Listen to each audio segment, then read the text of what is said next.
এই উপলক্ষে শনিবার দেশের সব সরকারি, আধা সরকারি, স্বায়ত্তশাসিত প্রতিষ্ঠান, শিক্ষা প্রতিষ্ঠান সহ সরকারি বেসরকারি ভবন এবং বিদেশে বাংলাদেশ মিশনগুলোতে জাতীয় পতাকা অর্ধনমিত থাকবে।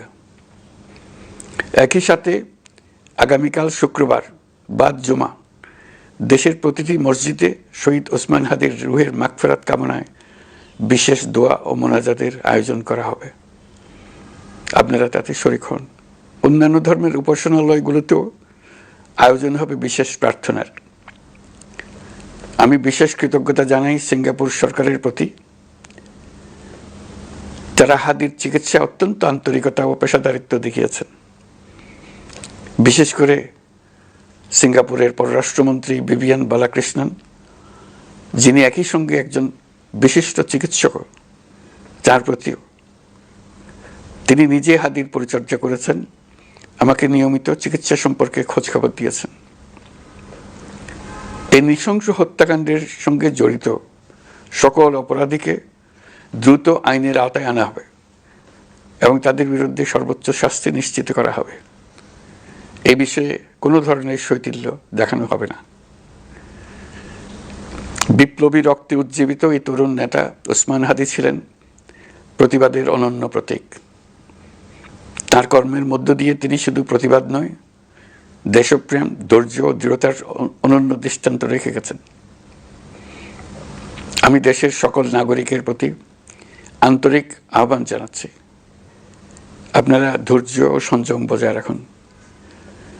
আইনশৃঙ্খলা রক্ষাকারী বাহিনী ও সংশ্লিষ্ট সংস্থাগুলোকে পেশাদারিত্বের সঙ্গে তদন্ত কার্যক্রম পরিচালনা করে সুযোগ দিন। রাষ্ট্র আইনের শাসন প্রতিষ্ঠায় সম্পূর্ণরূপে প্রতিশ্রুতিবদ্ধ।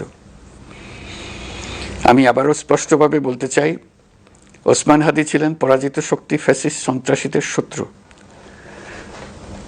তার কণ্ঠ স্তব্ধ করে বিপ্লবীদের ভয় দেখানোর অপচেষ্টা সম্পূর্ণভাবে ব্যর্থ করে দেন।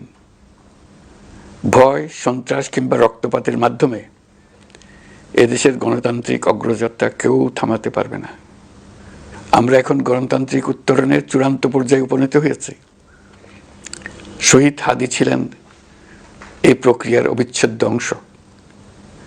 তার একান্ত ইচ্ছা ছিল আসন্ন নির্বাচনে প্রতিদ্বন্দ্বিতা করে নতুন বাংলাদেশ বিনির্মাণের পরবর্তী ধাপে সক্রিয় ভূমিকা রাখা। অত্যন্ত দুঃখের বিষয়, তার এই মহতী ইচ্ছা অপূর্ণ রয়ে গেল। তার স্বপ্ন বাস্তবায়নের দায় আজ সমগ্র জাতির কাঁধে ন্যস্ত।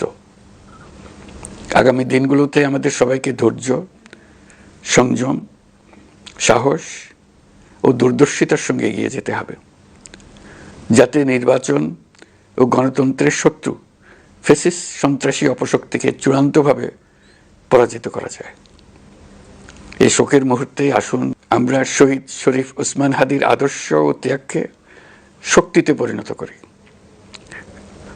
ধৈর্য ধারণ করি, অপপ্রচার ও গুজবে কান না দিই এবং যে কোনো হঠকারী সিদ্ধান্ত থেকে বিরত থাকে। যারা দেশকে অস্থিতিশীল করতে চান তাদের ফাঁদে পা না দিয়ে আসুন আমরা সবাই ঐক্যবদ্ধভাবে গণতন্ত্র, ন্যায় বিচার ও গণমানুষের অধিকার প্রতিষ্ঠার পথে অবিচল পদক্ষেপে এগিয়ে যাই। এটাই হবে শহীদ হাদির প্রতি আমাদের প্রকৃত শ্রদ্ধা। আল্লাহ হাফেজ।